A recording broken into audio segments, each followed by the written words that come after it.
Well, I didn't expect it to be 7-1. Definitely didn't expect it to be 7-1. Let me straighten out my hat. I just realised it's not straight. Here we are, you can see the Wales badge. Yeah, last night was fun. I thought it was going to be a bit more tougher than that, but you know what, I'll take a pleasant surprise. And let's talk about it on this first video of the channel. Wales 7, North Macedonia 1.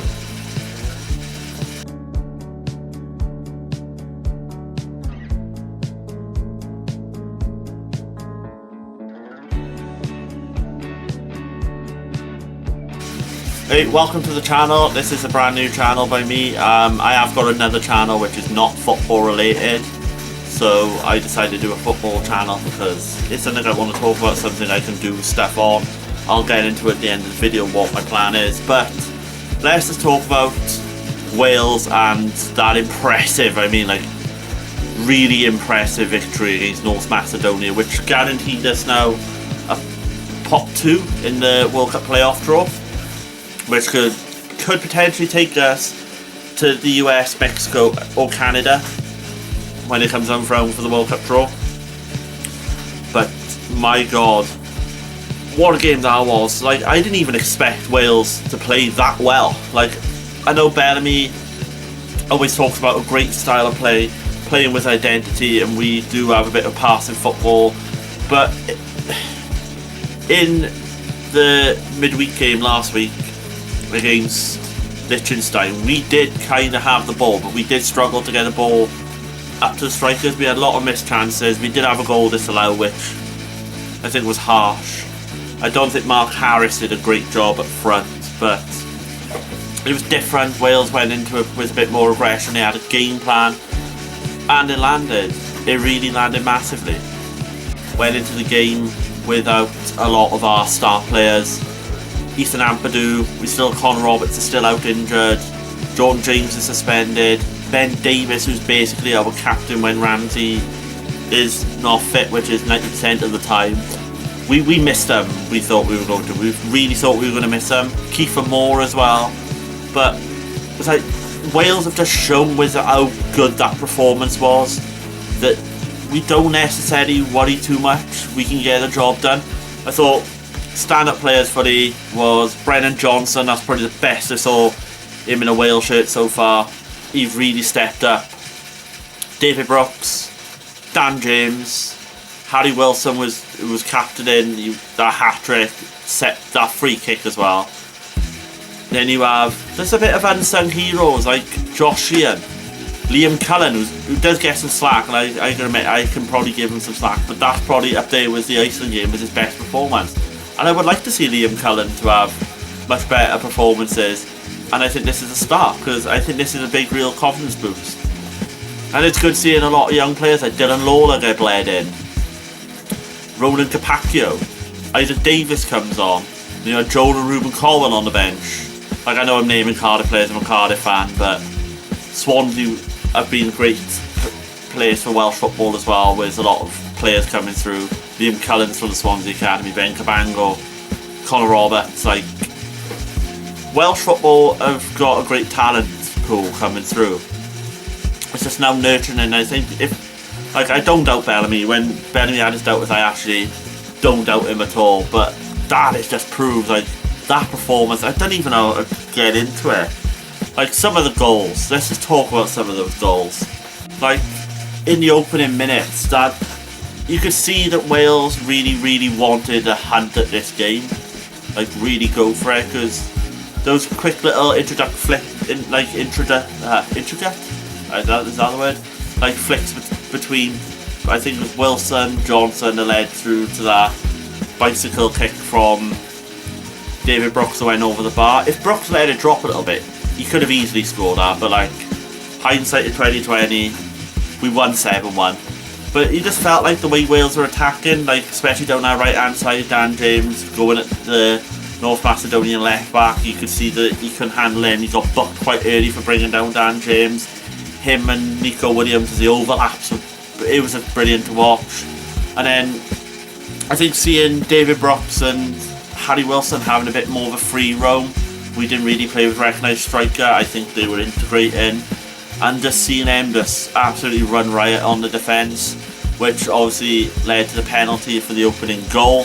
Harry Wilson just does his thing, slots it perfectly, and then it just gives Wales that confidence, and going forward it led through to David Brooks' goal, which was a well taken goal, 2-0. Thought it was easy going, and then North Macedonia pulled one back, and I do really think that if Roden and Lawler got a bit tighter, they would have closed that down. And you got to kind of feel sorry for Carl Darlow. He was like rooted, he took a step forward and just slipped, and it slipped at the worst time because it gave North Macedonia a way back in the game. But after that, I felt like they were trying to wrest the initiative out of Wales, but I don't think it was happening. And which then Brennan Johnson just hit an absolute thunder of a shot right into that top corner. Granted, it did take a little bit of a deflection, but like, he had one hell of a game, Brennan Johnson. Like I said, that's one of the best games I think I've ever seen him in a Wales shirt, and playing off that left hand side I think suits him. You can see why he's a £50 million player at Tottenham. Just want to see more of it, Brennan Johnson. I think this will give him confidence now in a Wales shirt, that when it comes to March, which we'll talk to who they could be playing, we could easily get the best at Brennan. Second half, we just controlled the second half.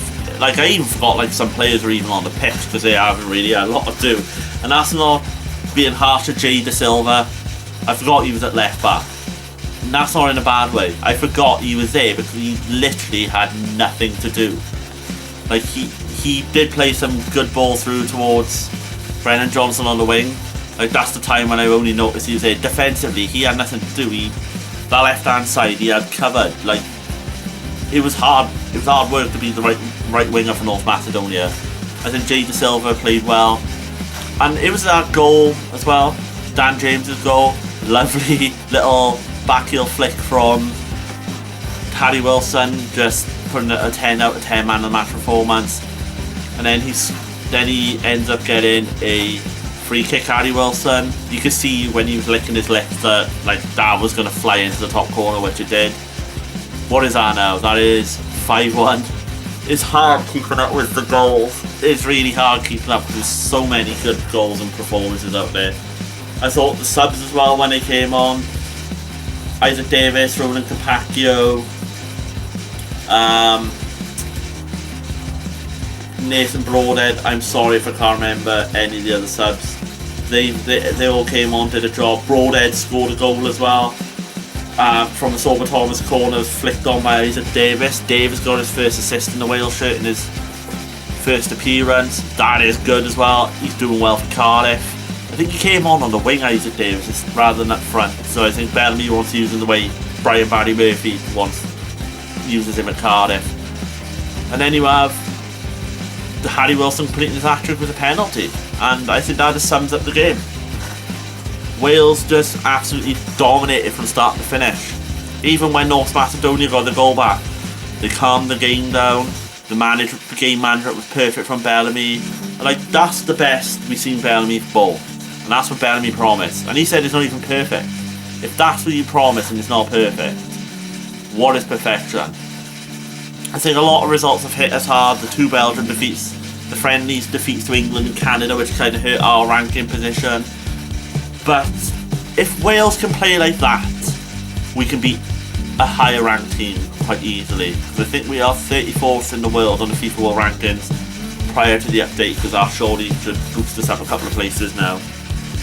And this international window has been quite insane. I'll get on to more of it in a minute. I'm just going to talk about who our potential opponents will be in the playoffs.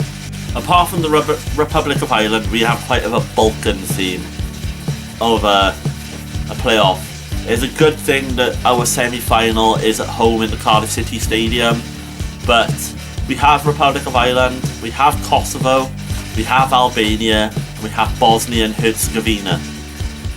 They are our playoff opponents. On Thursday, at the time of recording this, the playoff draw hasn't happened. We're going to be facing one of them in the semi-final. The draw will determine where the final will be played, home or away. Hopefully we get the away draw, a home draw, sorry, for the final. Give that Cardiff crowd a big roll. And I do fancy our chances. It's out of the pot 1 teams, the only one I wouldn't want to play.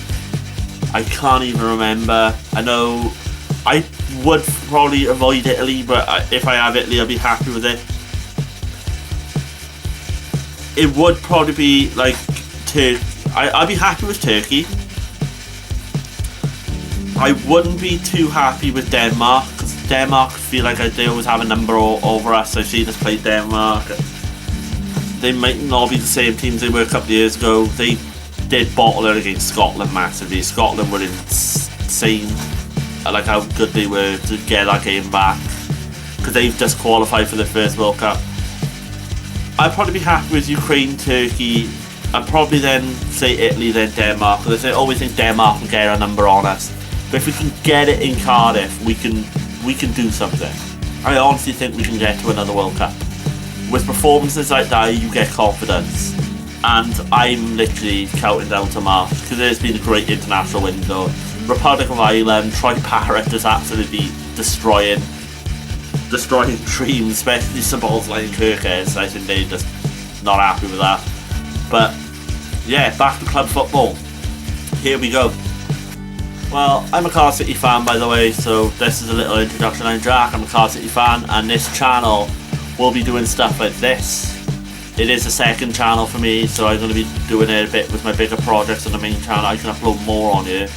I can do little football investigations / documentaries. I can do little vlogs. The plan is of matches or going to non-league clubs and giving them a bit of exposure, Welsh league clubs. I can do a bit of gaming. I can do a bit of FIFA gaming, Football Manager, or whatever else they have. I do have a Twitch. And also, I have picked up an old hobby when I was a kid. I've gone into card collecting. Yes, I have gone into football card collecting. You can laugh all you want. I don't care. It's a hobby. But I can do content on that. It is interesting. This is something I've been wanting to do for a while, football stuff, so I hope you enjoy anyway. And yeah, see you in March, Wales. Also, I can do football shirt content. I would absolutely love to go on football shirt shopping away days. I've got loads of shirts. I can probably do shirt content easily one day. So yeah, see you in the next one. Capiche. Capiche, adios.